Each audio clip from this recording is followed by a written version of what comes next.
Pernah kebayang nggak sih teknologi yang ada di saku Anda itu sebentar lagi bisa mengendalikan kapal kargo raksasa di tengah lautan?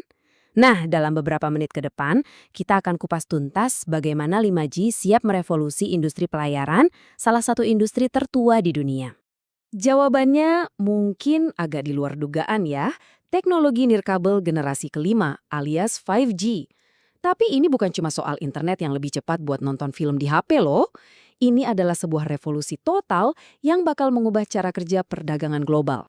Oke, kita semua sering banget dengar kata 5G. Tapi apa sih sebenarnya yang bikin teknologi ini beda banget? Kenapa ini disebut-sebut sebagai sebuah lompatan besar, bukan cuma update biasa? Yuk kita bedah. Gini deh, setiap generasi koneksi itu membuka dunia baru.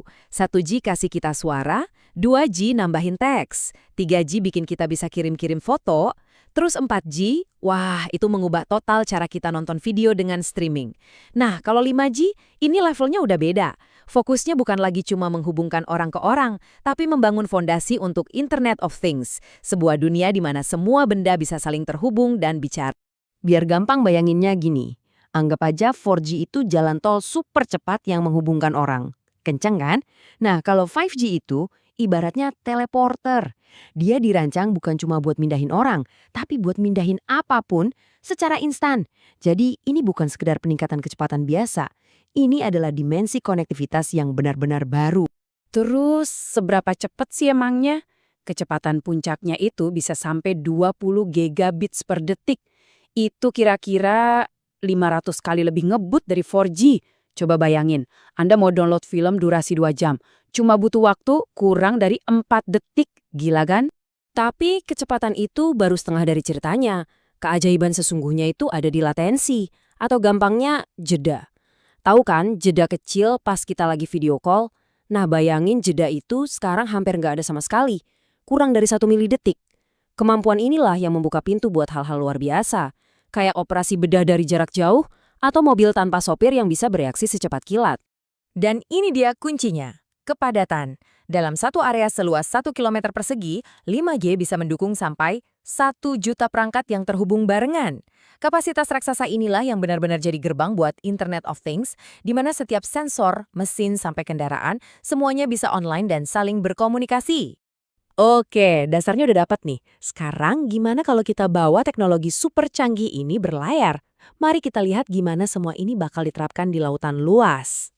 Jadi, di dunia maritim, 5D itu bukan lagi soal HP. Anggap aja ini sebuah pipa digital raksasa. Semacam sistem saraf pusat yang jadi otaknya operasi laut di masa depan. Ini adalah koneksi yang nyambungin semuanya, mulai dari sensor terkecil di ruang mesin sampai kapal tanpa awak yang berlayar sendirian di samudra. Jadi, di mana kita bakal lihat perubahan paling gedenya? Ada 2 area utama yang bakal kena dampaknya. Pertama, di atas kapalnya sendiri. Dan kedua, di pelabuhan tempat kapal-kapal itu bersandar. Bayangin deh, sebuah kapal kargo modern. Dengan 5G, kapal ini bisa beroperasi sendiri, dikemudikan sama kapten yang duduk santai di ruang kontrol ratusan kilometer jauhnya. Sensor di mesinnya non-stop ngasih laporan kesehatan, jadi kerusakan bisa ketahuan sebelum kejadian. Bahkan, kargo di dalamnya, suhu dan kelembapannya dipantau secara real time.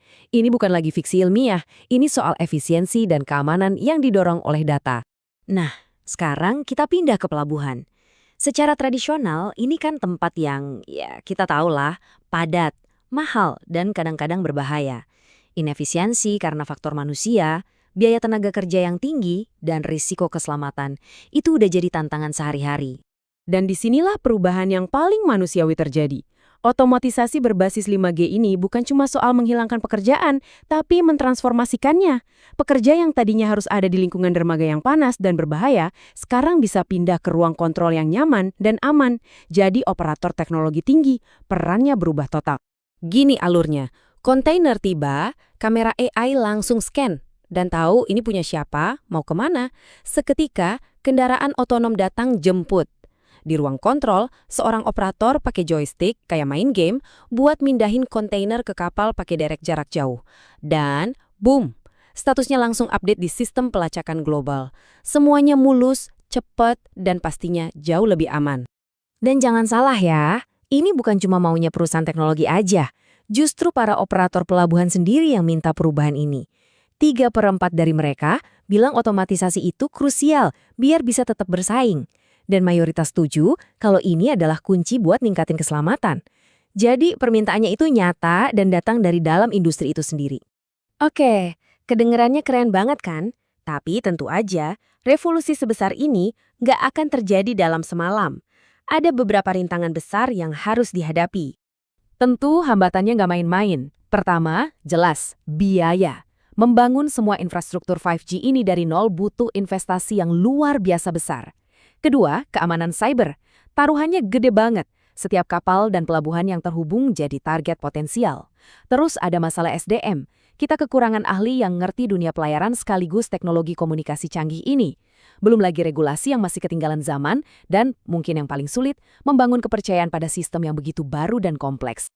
Jadi setelah kita lihat teknologinya, penerapannya, sampai ke tantangannya, apa dong kesimpulan besarnya? Apa arti semua ini buat kita dan buat dunia? Intinya begini, 5G itu adalah katalisatornya. Dialah kunci yang membuka potensi penuh dari Internet of Things di lautan.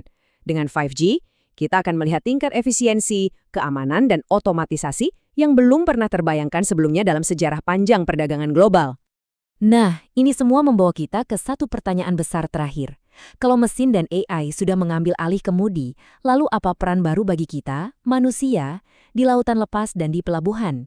Di dunia yang makin otomatis ini, di mana posisi kita? Ini adalah pertanyaan yang harus kita jawab bersama-sama ke depannya. Terima kasih sudah menyimak ulasan kali ini.